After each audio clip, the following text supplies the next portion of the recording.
Por estos días, por este casi año, hoy es el primer domingo de agosto, ¿no? 7 de agosto.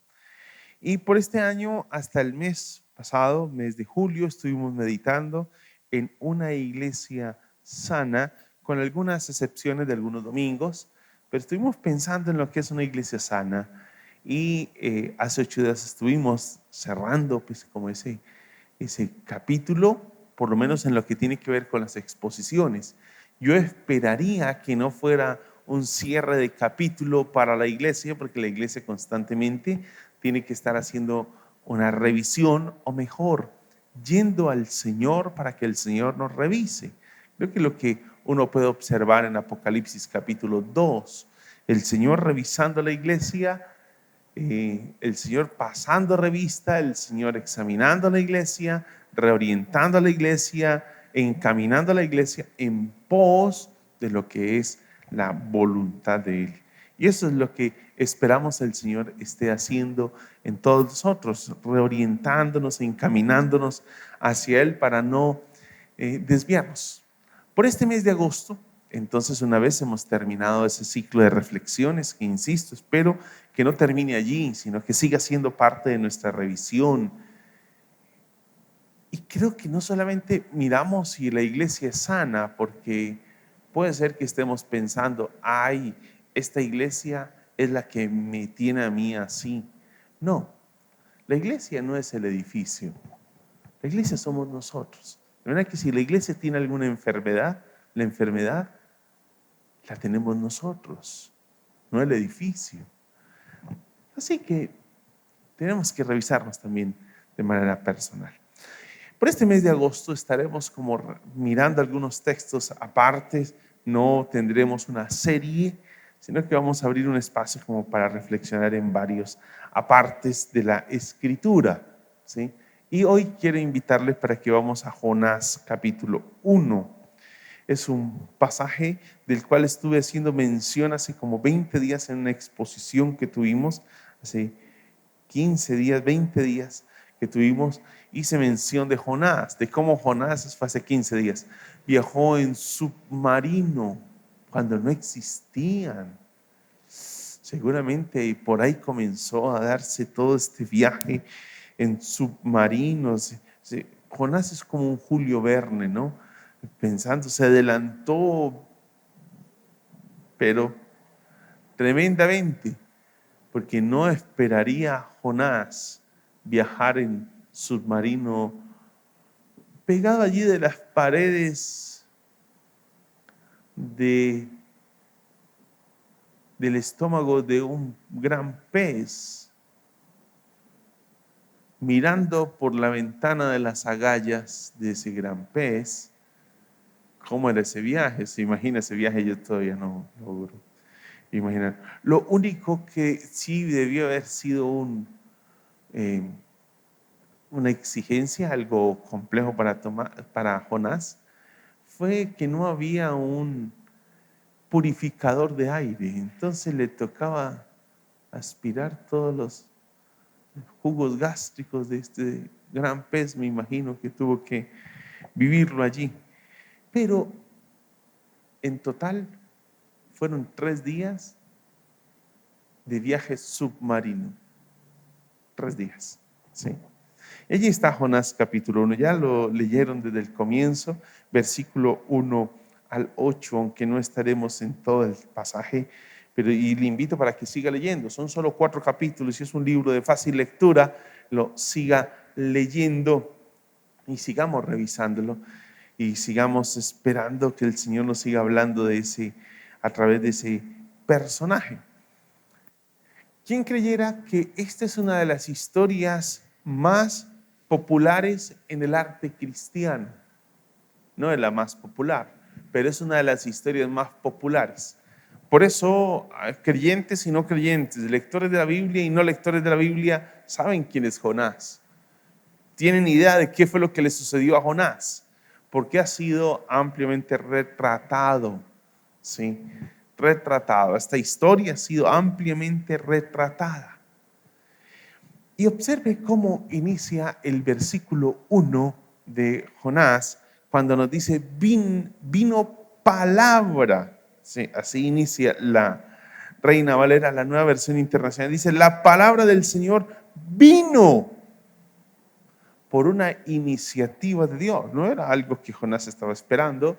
La voluntad de Dios no viene por nuestra iniciativa, es porque Dios quiere mostrarnos lo que quiere Él que nosotros hagamos para su gloria.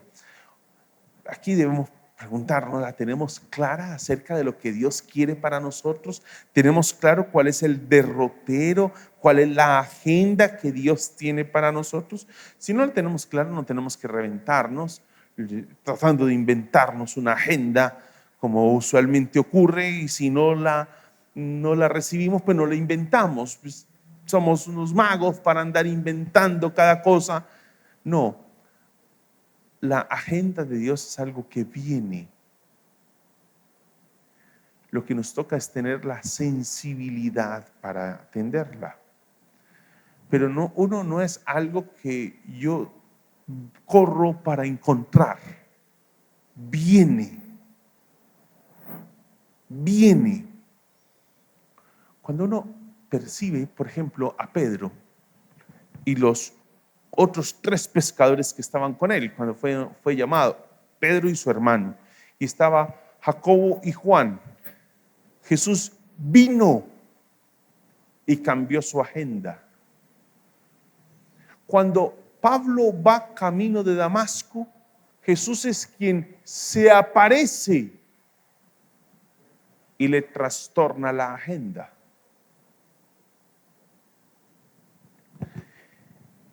Y usted, pero eso son conversiones. Bueno, no solo hablemos de conversiones.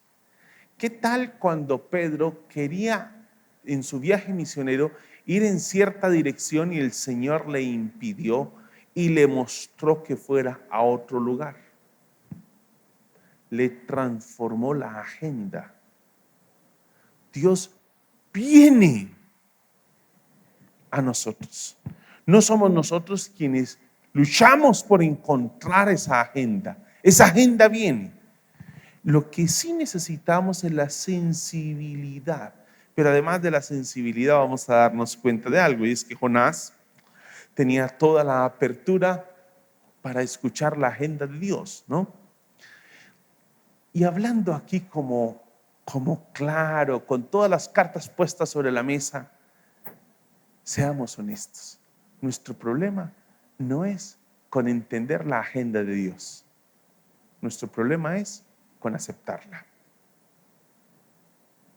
Nuestro problema no es entender la agenda de Dios. Lo que pasa es que a veces nos hacemos los de la vista gorda y decimos, no, pero es que yo no entiendo lo que Dios quiere. Perdón, ¿no lo entiendes o no lo quieres hacer? Y seamos honestos, generalmente no queremos. No queremos. No es falta de comprensión. Dios a nosotros los colombianos no nos habla en mandarín. Y a los chinos no les habla en español. ¿Y qué tiene que ver esa ilustración? No tiene que ver todo. Es que si Dios está interesado en direccionar nuestra vida, no nos está hablando en un lenguaje que nosotros no entendemos. Nos está hablando supremamente claro. Y si la fe cristiana, a la luz de lo que nos enseña la palabra de Dios, nos dice que entre el pueblo, entre nosotros como creyentes y Dios, solo hay un mediador y se llama Cristo, y que podemos encontrar esa voluntad de Dios en la palabra, y no necesitamos un mediador entre Dios y nosotros como pueblo, entonces Dios habla supremamente claro. ¿El problema dónde estará? El problema no está en nuestra capacidad de entender la voluntad de Dios. Debemos ser honestos con eso. El que está guardando un resentimiento en su corazón no tiene problemas con entender que ese resentimiento no es algo que Dios está aprobando en su corazón. Aquel que tiene ciertas luchas o lucha con ciertas situaciones en su vida matrimonial y su vida personal, y que tiene ciertas actitudes, ciertos comportamientos, aquel que se sienta en altas horas de la noche a mirar lo que no debe mirar en las redes sociales. El problema no es entender que eso no lo debe mirar. El problema no es entender qué es lo que Dios quiere que haga con su familia. Seamos honestos, el problema no es ese. El problema no es la falta de comprensión. El problema es que no queremos. No queremos. O sea, en eso sí tenemos que ser claros. Usted dirá, no, yo a veces no entiendo. No, aquí tenemos que ponernos serios. No es que no entendemos, es que no queremos. Porque de otra forma sería una cosa que no estaría muy clara en el Evangelio, porque nos está hablando de que necesitamos escuchar la voluntad de Dios y hacerla, y tenemos un Dios que nos habla en mandarín cuando nosotros somos colombianos. Escasamente tartamudeamos el español para que nos venga hablando aquí en mandarín. Imagínate cómo será eso. Tanto así que el apóstol Pablo en alguna oportunidad, por allá en 1 Corintios capítulo 14, a algunos hermanitos de la iglesia que estaban como dando lora ahí con algunos dones, que dando lora, no los dones no son una lora estaban dando los hermanitos y hablando en otros idiomas allí y toda la cosa. Pablo le dice, mire, ¿qué cuento de eso? Lo que quisieran es mejor dos palabritas que todos entendamos. Y que si entra un incrédulo a la iglesia, escuche esas dos palabritas y las entienda, que un gran discurso que nadie entienda. Uno se da cuenta que Dios habla para ser entendido. Lo que pasa es que no queremos entenderlo. Eso sí es un problema nuestro y no de Dios. Ese sí es un problema nuestro. Vino. ¿Qué vino? La palabra del Señor a Jonás. Vino. Ese Jonás es todo un personaje, ¿no? Y es que el segundo libro de Reyes, capítulo 14, versículos 25 y 27, nos va a mostrar a Jonás como un héroe nacional. Allí está. Es todo un héroe nacional. Y ese héroe nacional, como a veces ocurre con los héroes, no les gustan que les cambien los planes. No nos gusta.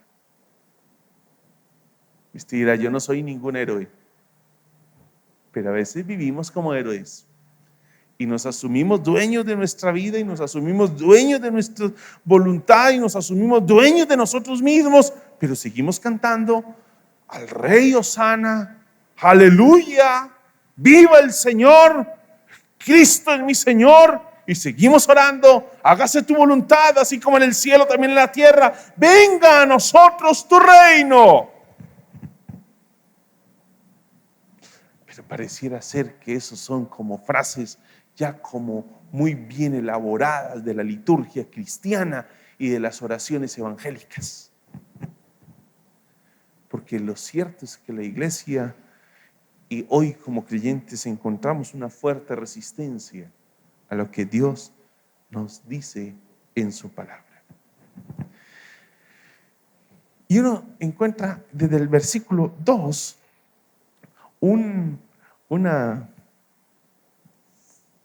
es como algo sorpresivo, como todo lo de Dios. ¿Por qué es sorpresivo lo de Dios? Porque si no siempre, la mayoría de las veces, si no siempre, ¿qué claro eso? Si no es siempre, la mayoría de las veces, nunca es una minoría. La mayoría de las veces, la voluntad de Dios no está alineada con la mía.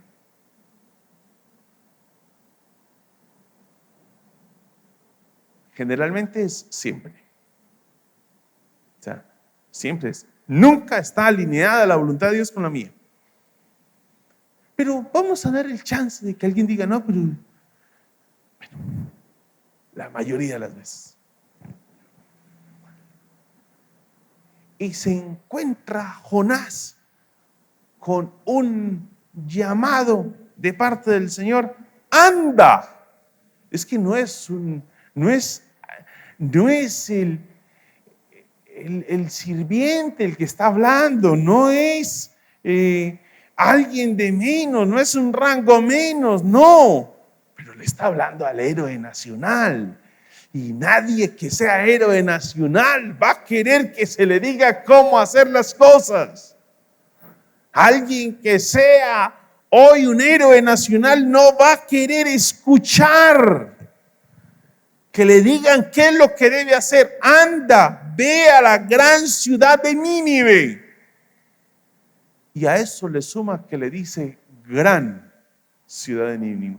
Este pasaje, sobre todo los primeros versículos, en alguna oportunidad hablábamos sobre este pasaje y les decía en esa oportunidad que aquí hay un dato curioso, y es que tiene unos superlativos y todo es grande. Una gran tormenta, una gran ciudad, y todo es grande, todo es grande, todo es grande.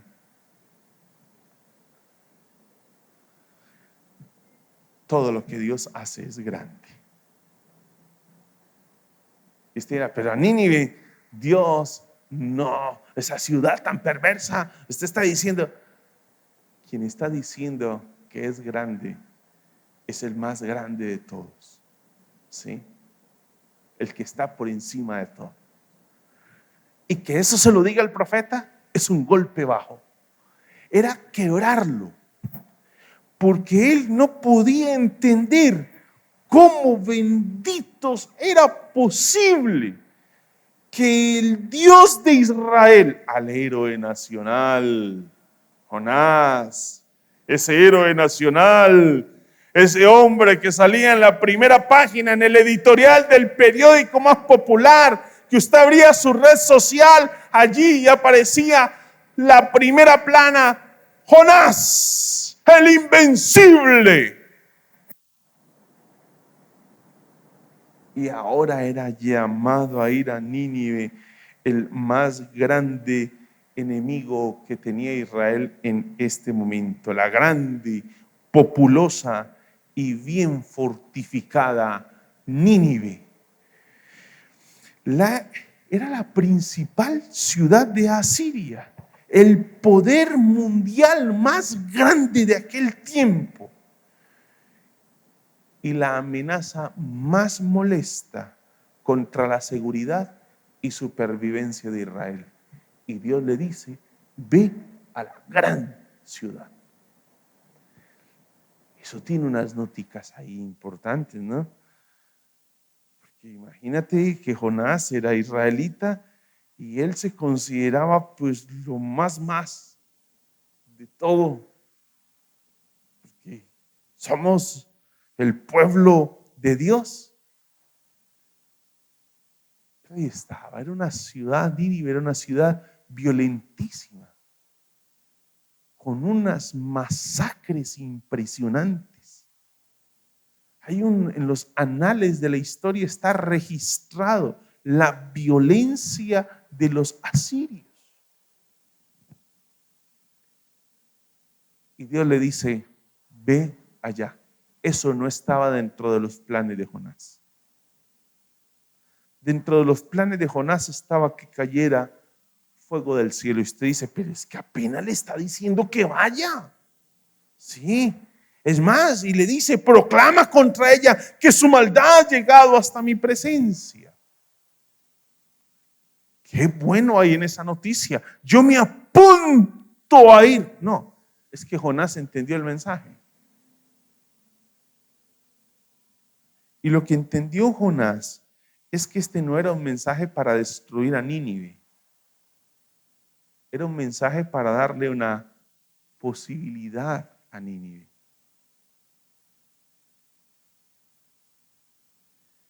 Porque si el asunto era destruirlo, no enviaría ningún mensajero. El profeta tenía la función de llevar la palabra de Dios y ser atalaya para llevar al pueblo al arrepentimiento. ¿Sabes qué significaba eso en oídos del profeta?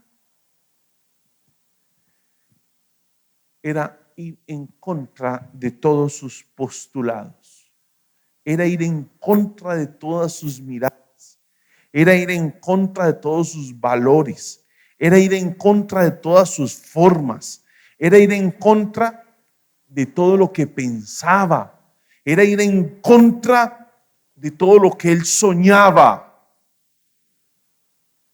Eso significaba ese versículo 2.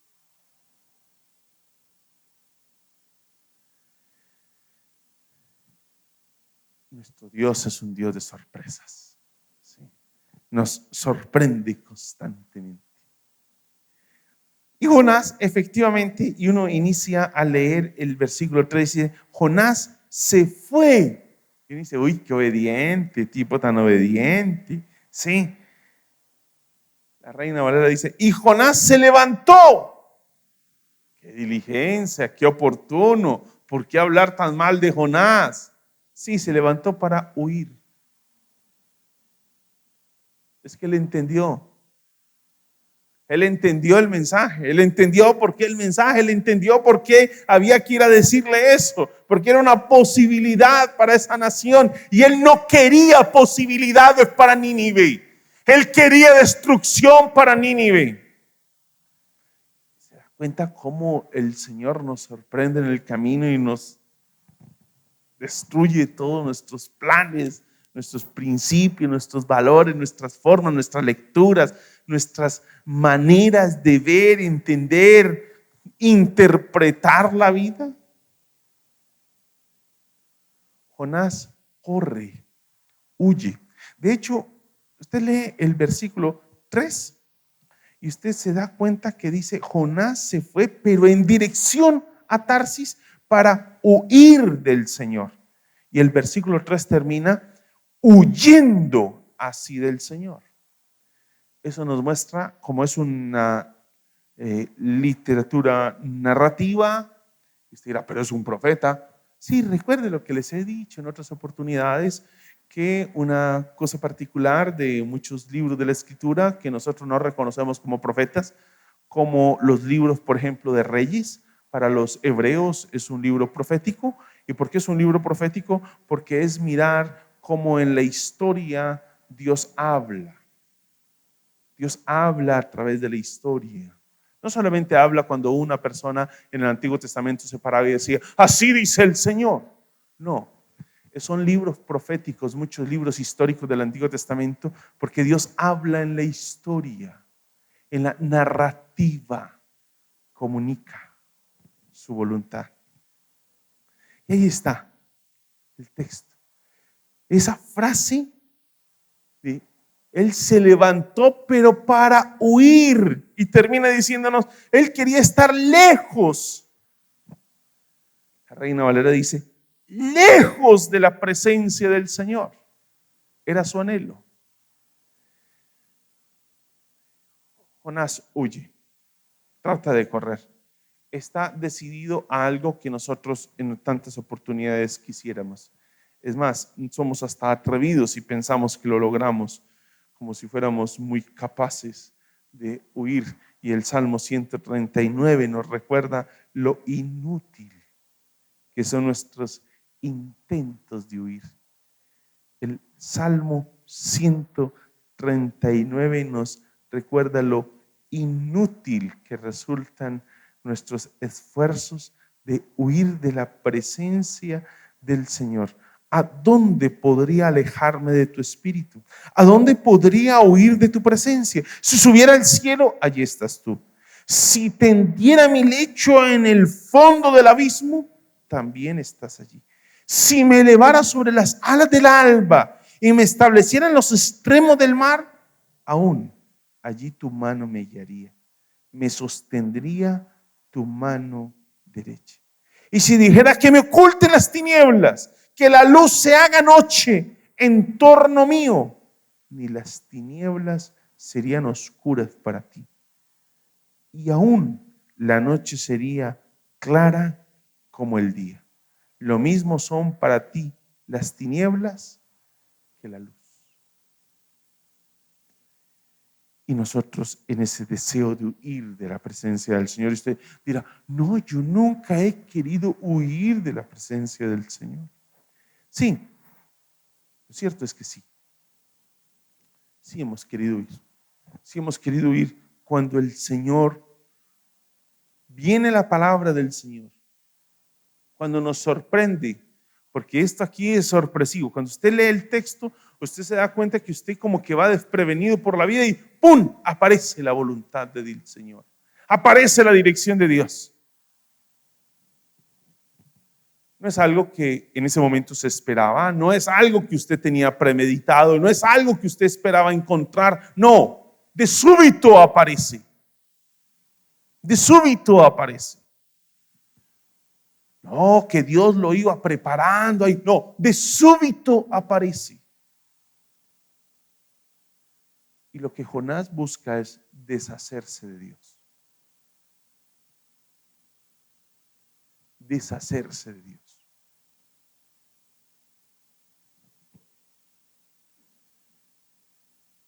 Jeremías 23:24 dice, ¿se ocultará alguno, dice el Señor, en escondrijos que yo no lo vea?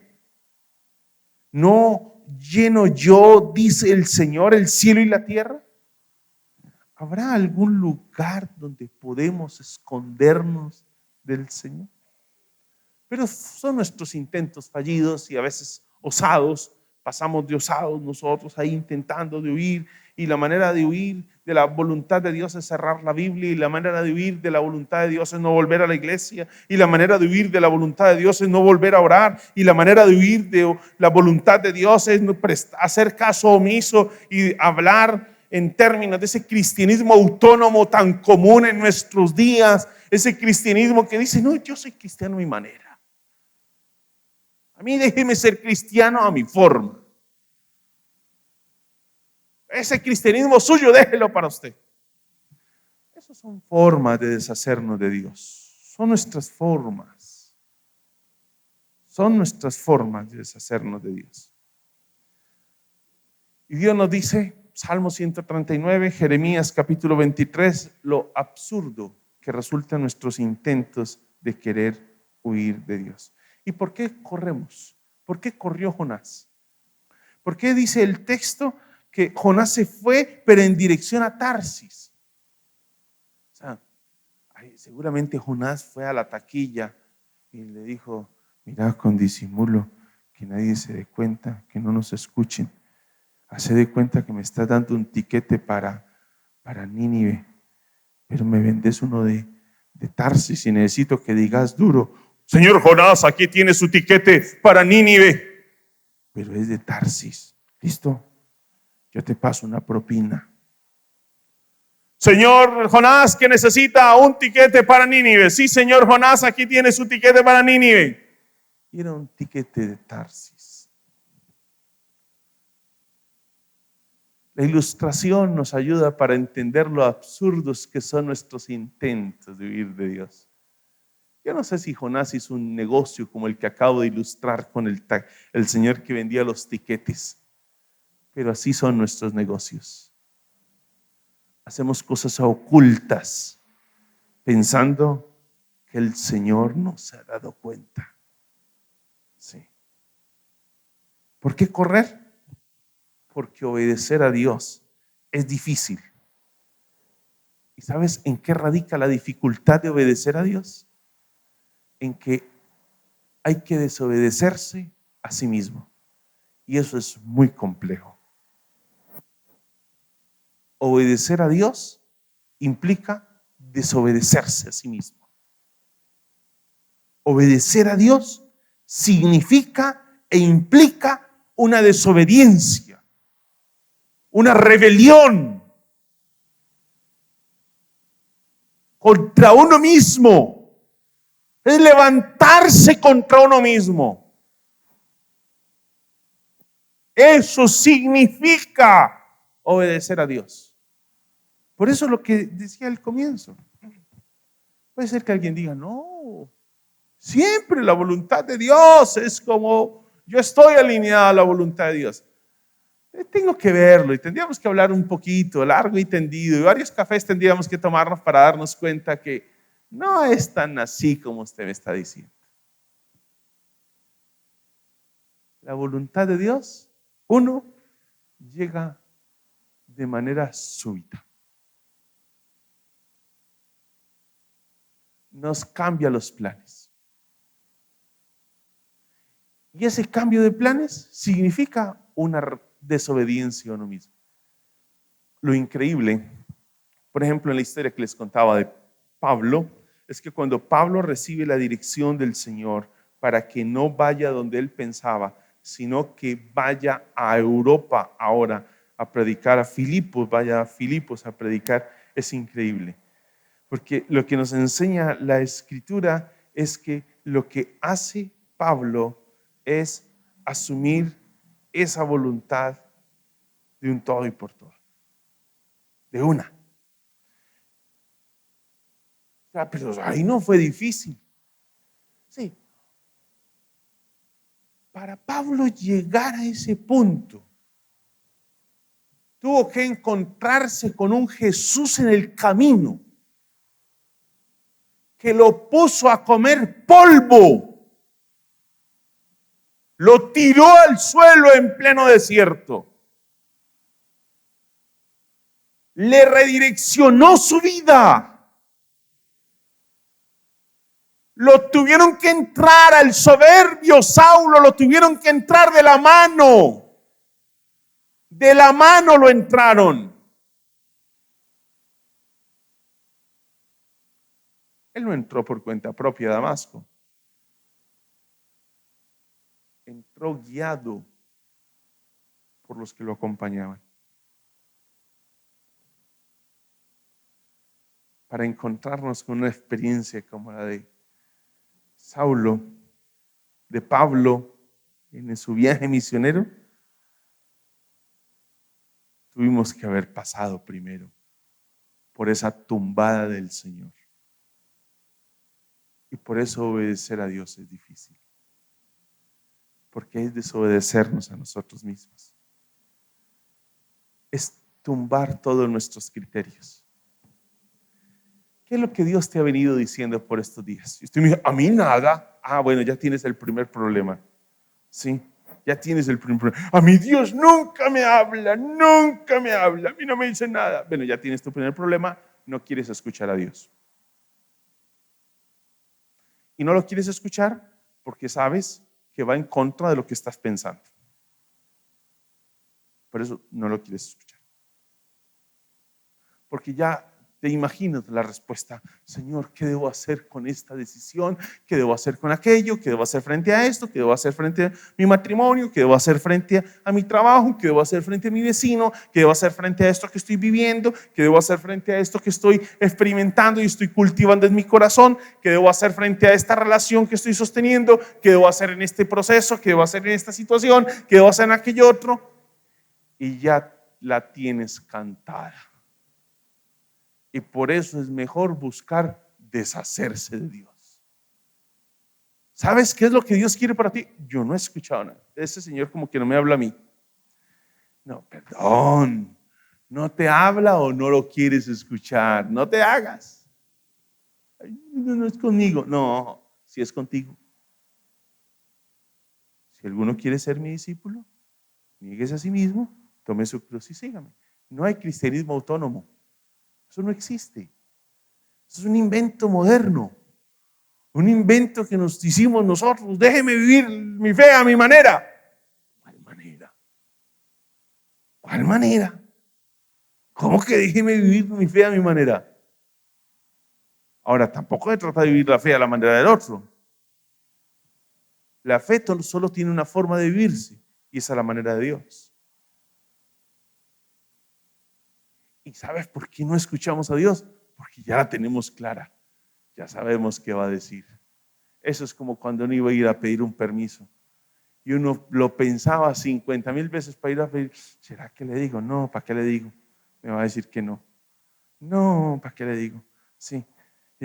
No, voy con toda. Voy a adornarle la petición. No, yo sé que me va a decir que no. Sí.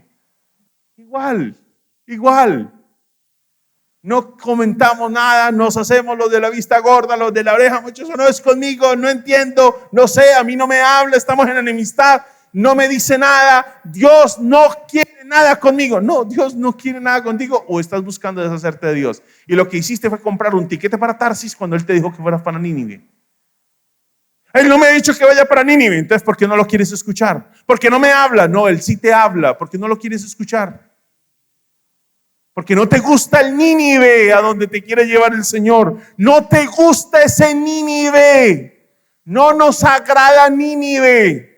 Y no nos agrada porque eso implica desobedecernos a nosotros mismos. No nos gusta Nínive porque eso implica deshacernos de nosotros.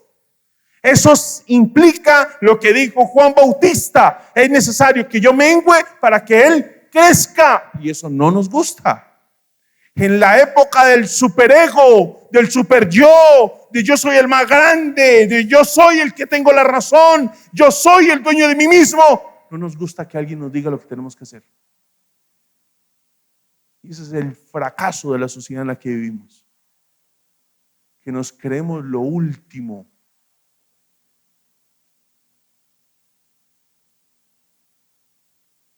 Nos creemos los más sabios, nos creemos los más capaces, nos creemos los más idóneos, los más tales. Yo soy el más avispado, el más... No, yo barro con todos, yo me las sé todas. Eso no es un problema de adolescentes para que no diga, ay, están hablándoles a los adolescentes. No, eso no es un problema exclusivo de adolescentes. Si no, dígame entonces por qué usted no sabe lo que Dios quiere para usted. Dios no me habla. No, sea honesto. No quiere escucharlo. Porque usted ya sabe lo que va a decirle.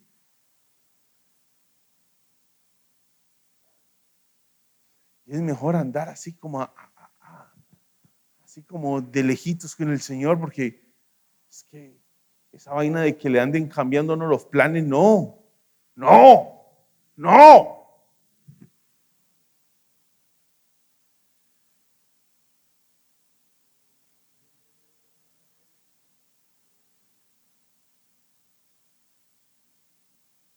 Jonás nos da una tenaz lección, ¿no? Y es cuando nosotros leemos a Jonás, diríamos, ese Jonás sí es duro de corazón, terco. ¿Ah? Y seguramente tendríamos un poco de calificativos para describirlo a él. Pero lo cierto es que creo que aquí lo que tenemos es que tenemos un fiel retrato de nuestra manera de administrar y dirigir nuestro cristianismo hoy. Y por eso nos incomoda Jonás. Nos incomoda. Porque nos retrata tal cual. Nos retrata. Y lo del negocio con el de la taquilla, decimos, qué vivo, qué pícaro. Igual de pícaros. Nos tiramos de vivos con Dios. Lo cierto es que nada excusa a nuestro tripulante. Nada nos excusa a nosotros. Nada. ¿Sí? Jonás está en un estado de perturbación.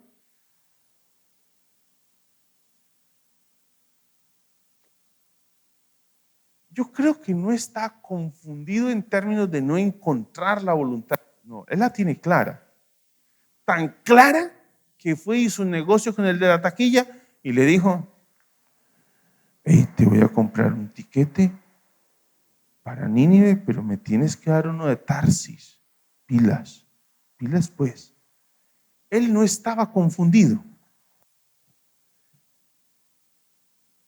Estaba perturbado.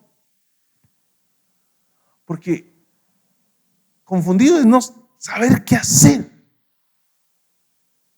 La perturbación tiene que ver con un estado en el cual nos encontramos cuando algo no nos sale como nosotros queríamos. La gran ciudad de Nínive.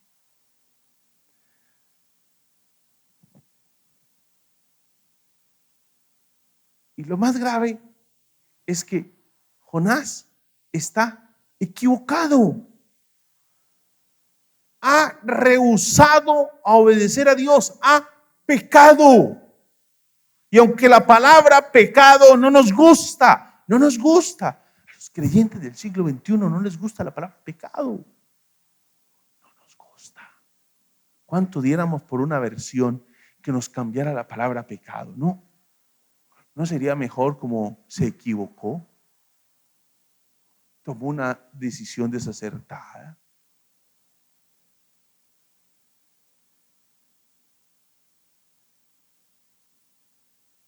De esas cosas de humanos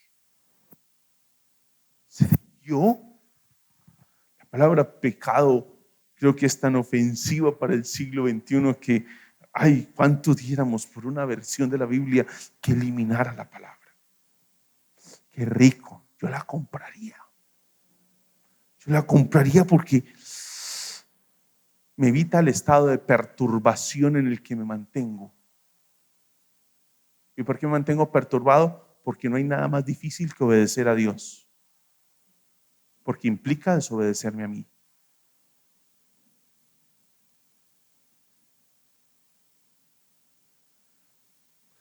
Y desobedecer, pues trae sus serias consecuencias. Versículo 4 dice así: pero el Señor, Jonás tratando de deshacerse de Dios y Dios tratando de...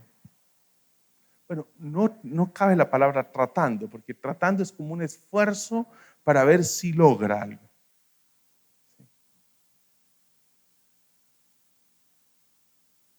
No, Dios no está tratando. Debo corregir esa palabra allí. Dios no está tratando de redireccionar a Jonás. Está redireccionando a Jonás. De hecho, ahí están las consecuencias. Versículo 4. Pero el Señor lanzó sobre el mar un fuerte viento. Recuerda la expresión de los superlativos: gran, fuerte, gran tormenta. Gran tormenta. La Reina Valera dice gran viento. Y sigue diciendo allí el texto en ese versículo 4: y se desencadenó una tormenta tan violenta. Y dice aquí la Reina Valera, dice, una tempestad tan grande que se pensó que partiría la nave. Aquí todo es grande.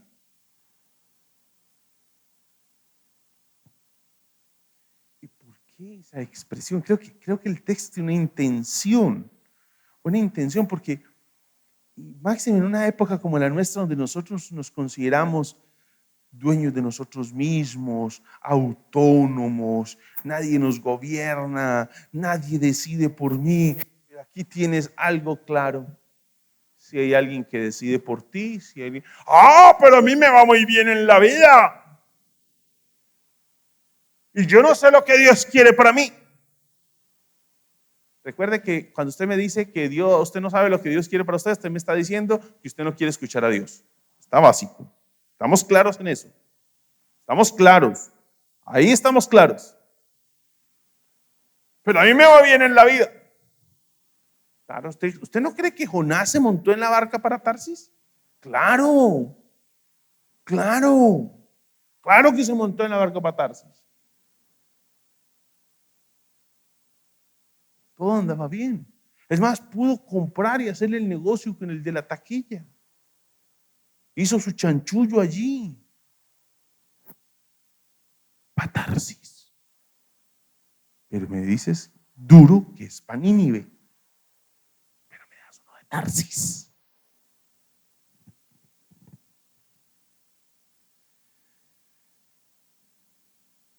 Los marineros, en el versículo 5, nos dicen que los marineros aterrados y a fin de aliviar la situación comenzaron a clamar cada uno a su Dios y a lanzar al mar lo que había en el barco. Jonás, en cambio, que había bajado al fondo de la nave para acostarse, ahora dormía profundamente. Jonás está decidido: voy a deshacerme de Dios.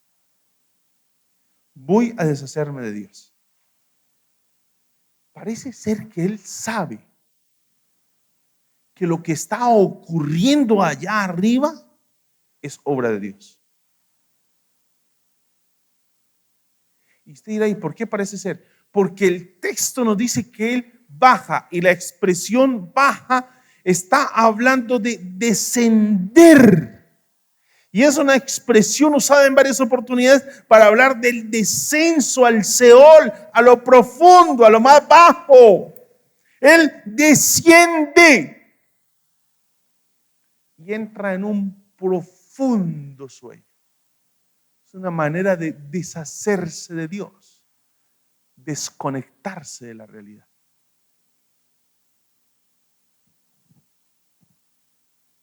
¿No será que esa desconexión de la realidad es lo que no nos está permitiendo ver que Dios está redireccionando nuestras vidas? Jonás se desconectó de la realidad. Arriba los marineros están sudando, están agotados, están orando cada uno a su deidad, están clamando a su deidad, están rogando para que sean libres.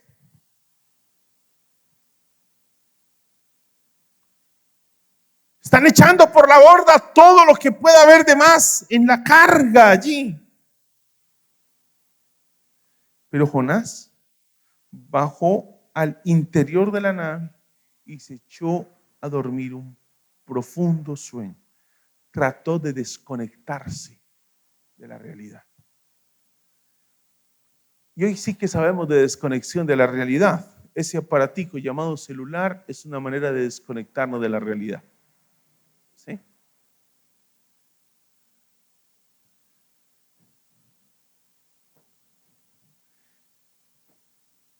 Es vivir en una virtualidad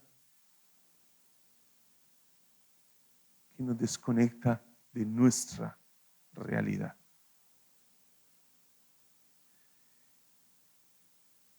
Y nos pusieron a vivir en una virtualidad que es el mundo ideal.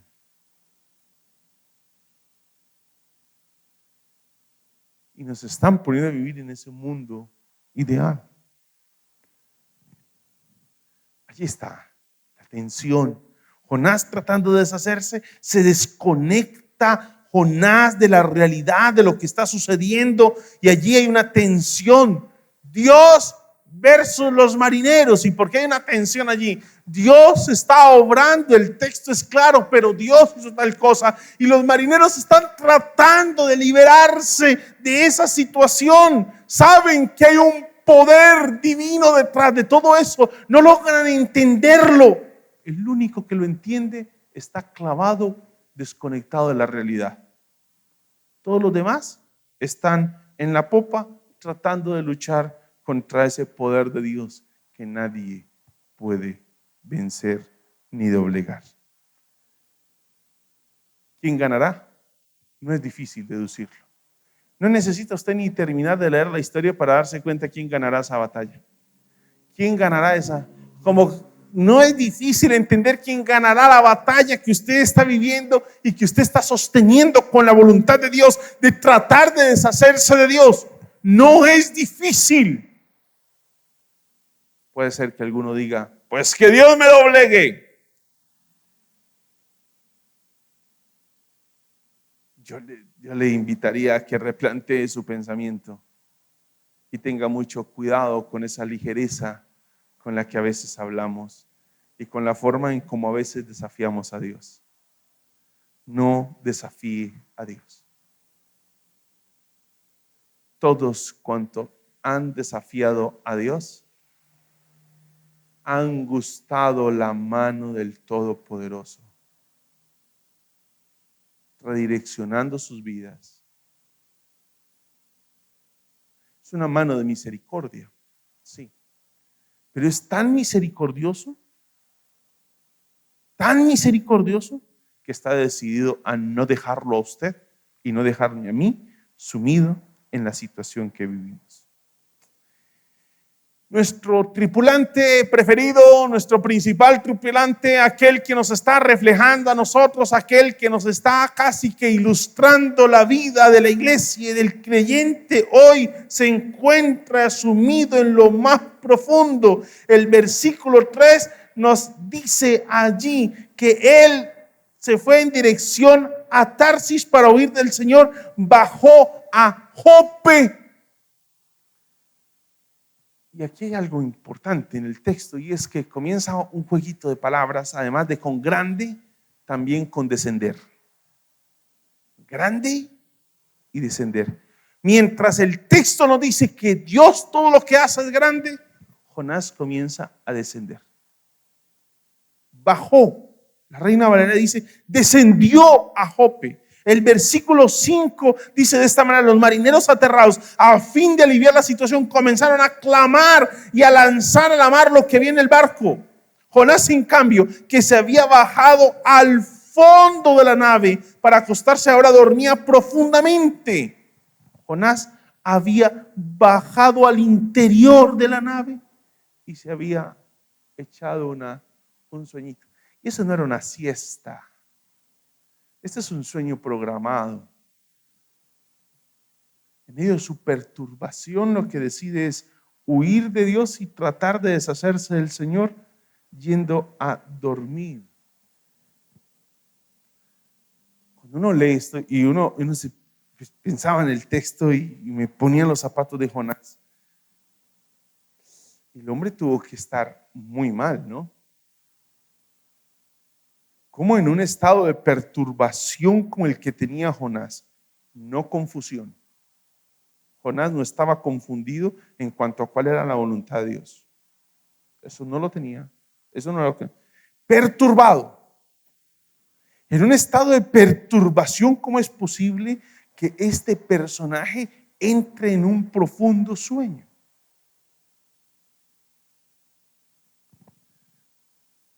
O el texto está usando una figura para hablarnos de una persona que trata de huir, hasta decirnos de que él entra en un profundo sueño para hablarnos de ese alejamiento de la voluntad de Dios. O estamos frente a alguien que ha entrado en su estado de perturbación en una profunda depresión.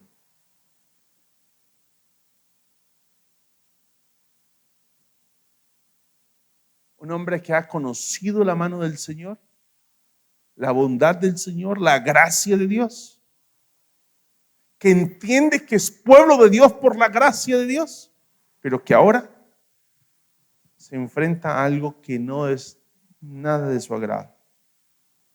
Eso es un adormecimiento el que está viviendo Jonás. Sus sentidos, que son su capacidad de percibir, comienzan a adormecerse. Su capacidad de percepción es tal el grado de perturbación que tiene, que su capacidad de percibir lo que ocurre comienza a perderla. No logra conectarse con lo que está sucediendo. Se desconectó, sus sentidos ahora no le muestran, porque ha logrado cauterizar sus sentidos. Y todavía dice, pero Dios no me habla. No, Dios sí te habla. Dios sí te habla. Lo que pasa es que hemos aprendido a cauterizar. ¿Sabe? La mejor manera de cauterizar, se lo he dicho en otras oportunidades, mi suegro era un hombre campesino. Una vez le di la mano, varias veces le di la mano a mi suegro, pero la primera vez que le di la mano me sentí avergonzado. Le di la mano a mi suegro y parecía una lija.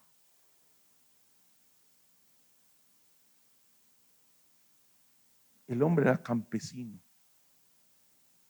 Tenía una mano callosa. La mía no tiene ningún callo. Lo más, el callo hizo que ya se desapareció. ¿Recuerda cuando escribíamos en las escuelas que nos salía un callito en este dedo? Ese ya se me desapareció porque ya no escribimos. Lo único que hacemos es digitar y en las puntas de los dedos no nos salen callos. Entonces ya hasta el callo de la escritura nos desaparece. Los más jovencitos no saben qué es el callito de de la Escritura, ellos no saben de eso.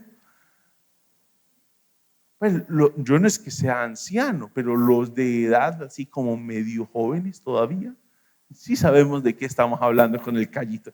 Ni ese existe ya. Me sentí avergonzado porque yo pensé, yo no le he dado un golpe a la tierra con la mano de mi suegro. La mano de mi suegro estaba cauterizada, ya no sentía dolor. Mi mano lo siente todo. Eso es lo que va pasando con nuestras conciencias. Se van cauterizando. Se va formando una callosidad alrededor de nosotros, que perdemos esa capacidad de percibir lo que está ocurriendo. Se pierde la capacidad de sentir dolor por ese estado de perturbación. Y estamos perturbados porque no nos gusta lo que Dios nos dice. Y por eso no estamos ahora dispuestos a cambiar nuestra manera de pensar. Y a medida que estamos viviendo ese estado de perturbación, pues nos vamos endureciendo. Lo cierto es que escapar de Dios siempre lleva hacia abajo. Siempre escapar de Dios no culmina en la vida feliz que imaginamos. Escapar de la voluntad de Dios. Y aunque algunas personas pueden pensar que están realizados y están caminando lejos de la voluntad de Dios, no se deje engañar. ¿Usted recuerda al papá de Betty la Fea? El diablo es puerco.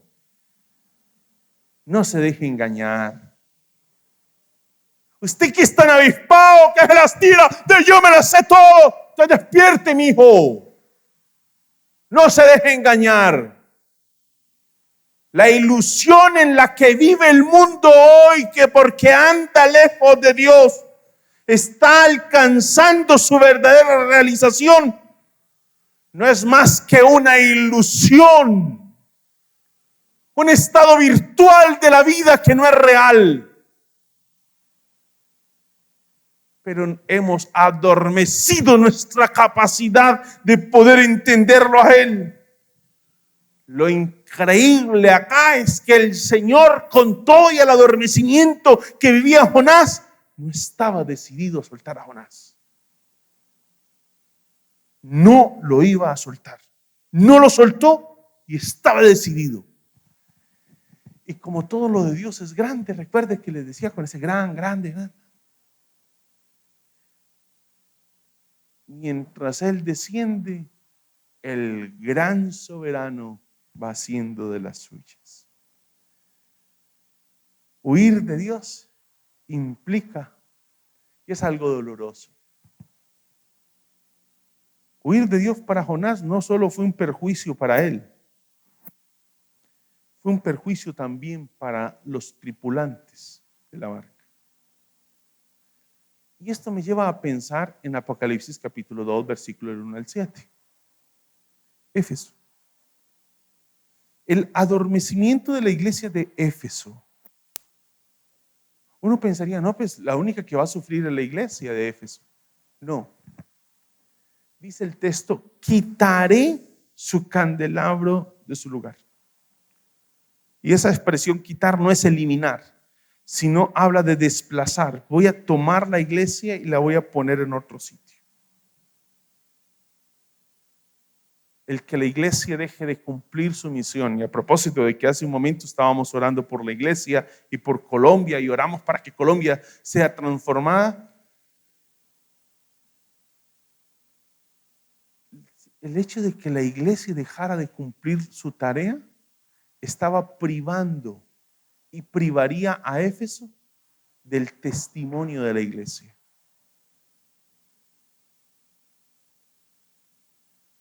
Ahí no está hablando de que Dios va a derribar la iglesia y va a tumbar la iglesia. No sé si el edificio, pero el edificio no es la iglesia. La iglesia es esa comunidad de creyentes que nunca es destruida, sostenida por la gracia de Dios. El costo de huir no solo nos afecta a nosotros, sino a quienes están a nuestro alrededor. Nuestro adormecimiento, nuestra desconexión de la realidad y la conexión con ese mundo virtual que nos andan vendiendo de que la felicidad es esto y aquello otro. Esa conexión con esa virtualidad lo que está haciendo no solamente es afectarnos a nosotros, sino que a todos los que están a nuestro alrededor.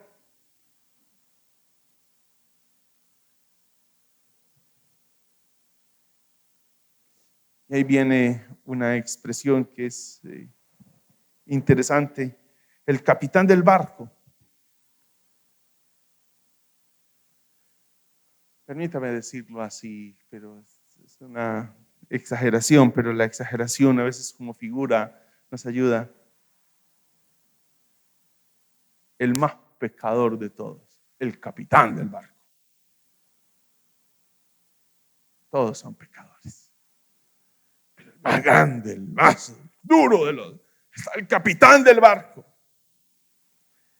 Diría uno el menos calificado, ¿no?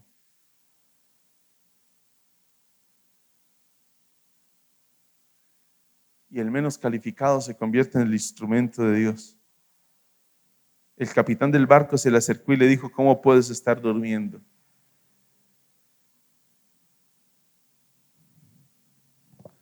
La Reina Valera es mucho más fuerte. ¿Qué tienes, dormilón? Recuerda que está en un profundo sueño. Levántate y clama a tu Dios. Es decir, ya que ni siquiera quieres echar y ayudar a echar por la borda lo que tenemos y el equipaje que tenemos de más, por lo menos levántate y ora a tu Dios. Quizás se fije en nosotros y no perezcamos. Y Él sabía que no perecerían. La desconexión de la realidad no le daba para ignorar ese hecho de que el Dios al que él clamaría sería el que lo libraría de semejante situación.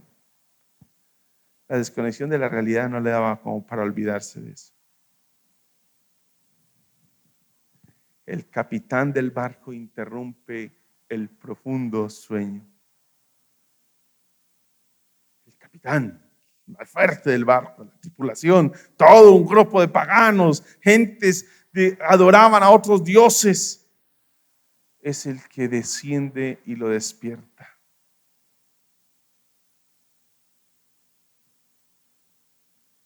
A la luz del texto, uno asume que Jonás no sintió el más mínimo de vergüenza.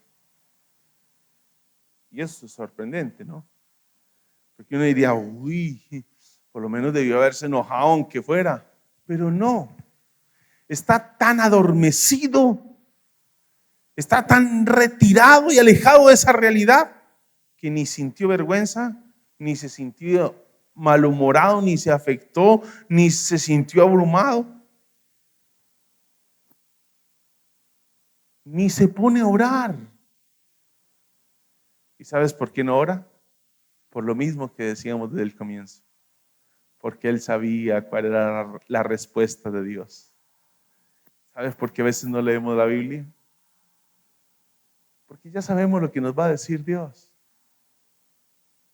Entonces es mejor huir. Ya sanos de la vista gorda. No, quédate callado. Cállate esos ojos. Silencio. Los marineros entran a identificar el culpable. Ellos saben que eso que está sucediendo no es normal. Son marineros. Seguramente no es la época de los vientos. No lo es. No es la época en la que las tormentas han de azotar el Mediterráneo, porque si fuera el momento en que las fuertes vientos van a azotar el Mediterráneo, no zarparían, no hubieran salido de allí del puerto, se hubieran quedado esperando que la temporada pasara.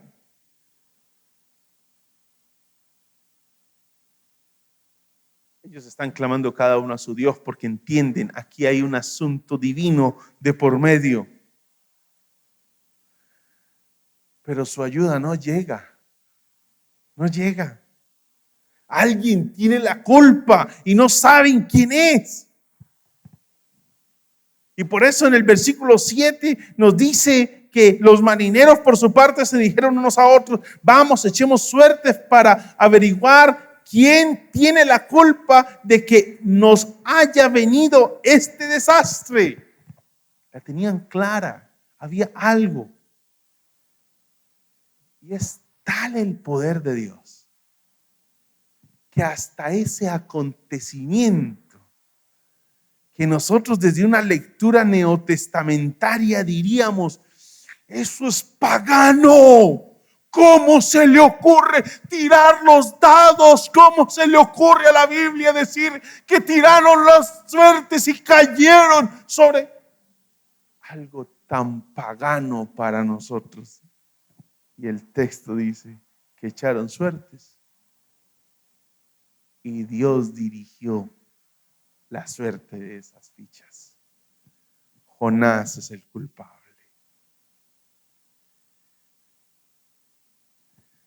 Es probable que Jonás rechazara la práctica de tirar los dados. Lo que no podía rechazar era el hecho de que él era el culpable. Es sorprendente el texto. Cómo hasta con una práctica pagana Dios revela lo que en realidad está ocurriendo. ¿Cómo protestar? ¿Cómo es que Jonás iba a protestar? Sí. ¿Cómo nos está tratando Dios a nosotros, el pueblo de Dios? ¿Cómo te está tratando a ti? ¿Cómo se está moviendo en tu vida? No me digas que no lo está haciendo, porque Dios siempre trata con su pueblo. Que te estés haciendo el de la vista gorda, ese es tu problema. Pero Dios siempre trata con su pueblo.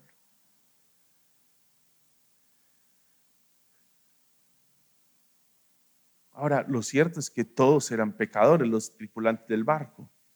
¿Sí o no? Todos. ¿Sabes cuál es la diferencia? La diferencia no está en si habían unos más pecadores que otros. No, todos son pecadores. Ya lo decía con relación a la hipérbole del capitán. Todos son pecadores. Ninguno más que otro. Todos. ¿Sabes qué hacía la diferencia? Que había alguien que conocía del Dios Todopoderoso.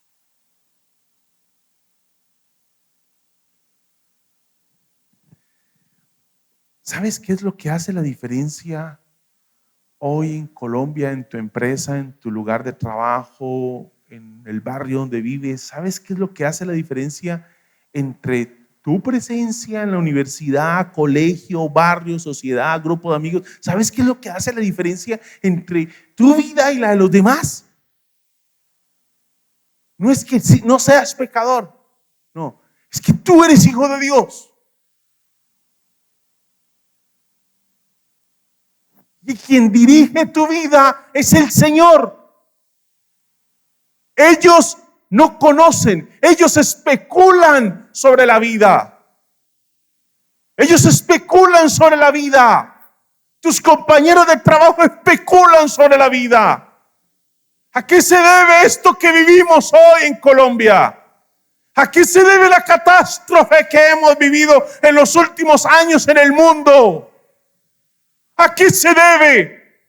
Entonces la iglesia levantó su mano y señaló al mundo para decir: es por el pecado del mundo. ¿Sabes por qué estaban naufragando? No por el pecado de los marineros, por el pecado del Hijo de Dios ahí. Por el pecado del Hijo de Dios. De Jonás como hijo de Dios. Pero la iglesia es tan atrevida que se atrevió en plena pandemia a levantar la mano y decir: es por el pecado del mundo. ¿No será por el pecado de la iglesia? ¿Por su silencio? ¿Porque hemos dejado de ser esa gente que desafía el mundo? Porque nos desconectamos de la voluntad de Dios.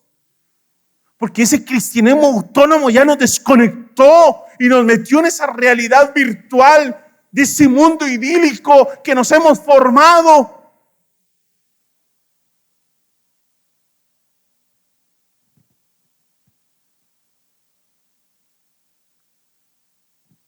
Probablemente lo que vive el mundo, lo que vive Colombia, lo que vive el Valle, lo que vive el Cali, lo que vive tu familia, lo que vive tu empresa, tu universidad, tu grupo social.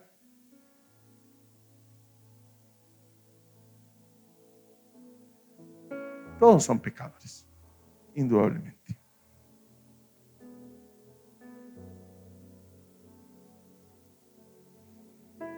Pero lo cierto es que nosotros siempre buscamos culpar a otro, ¿no? ¿Y sabes por qué queremos culpar a otro? Porque no queremos asumir responsabilidades.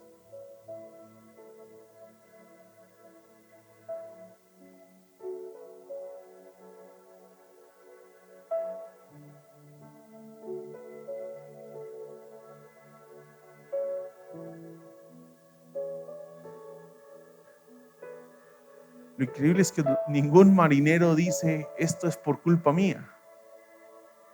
No, ninguno está decidido a hacer eso. Todos se revisan y en su autoexamen dicen, estamos bien.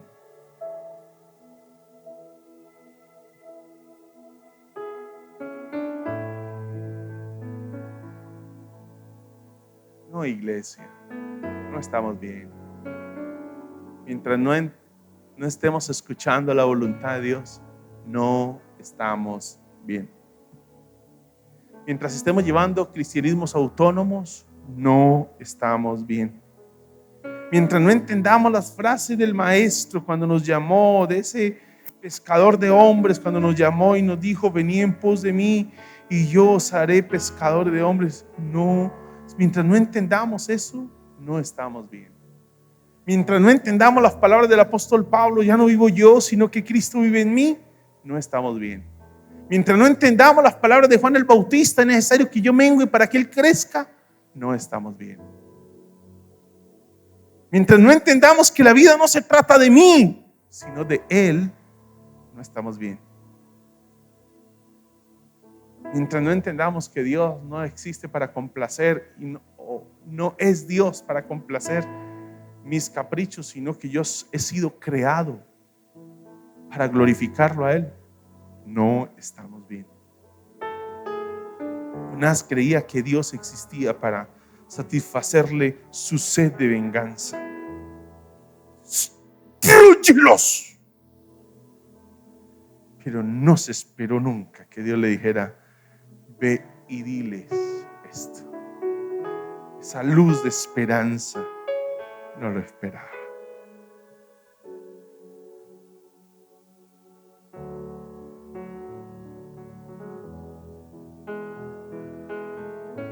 Iglesia, no sigamos huyendo del Señor. ¿Qué tal si nos conectamos? Enchufémonos hoy con el Señor.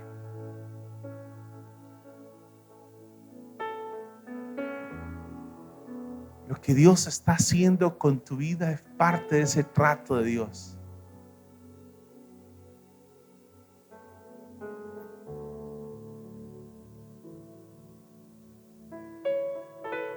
Inclusive el texto les decía la vez pasada que hablábamos del texto. Jonás es tan atrevido que le dice a los marineros, tírenme a la mar y su problema quedará solucionado. Y él pensó que su problema también lo solucionaría. Lo que no esperaba era viajar en submarino por 3 días. Eso no se lo esperaba. Fue una sorpresa para todos, hasta para nosotros los lectores, hasta para los intérpretes de la Escritura. Hoy cuestionamos eso, si eso no es real, si eso no verdad es porción de la Escritura.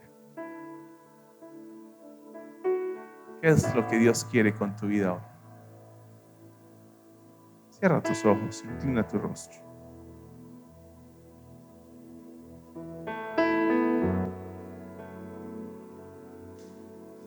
¿Qué es lo que Dios te ha venido diciendo?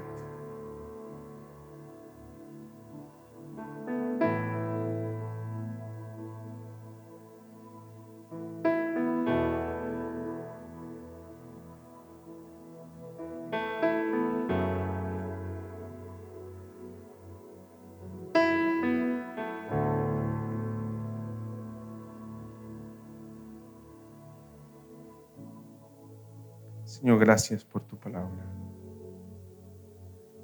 por el llamado que nos haces hoy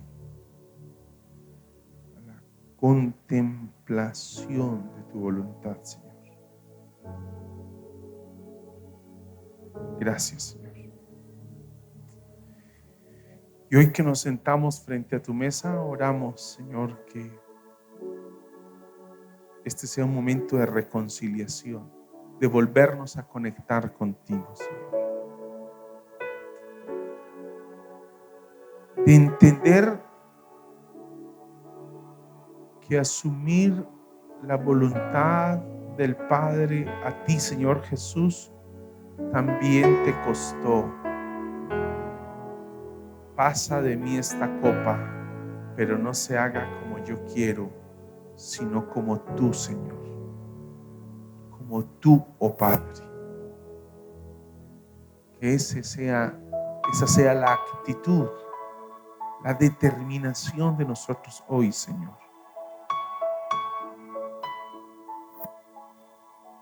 En medio de una sociedad que ha aprendido a vivir para sí, hoy necesitamos una iglesia y el mundo necesita una iglesia que aprende a vivir para ti, Señor.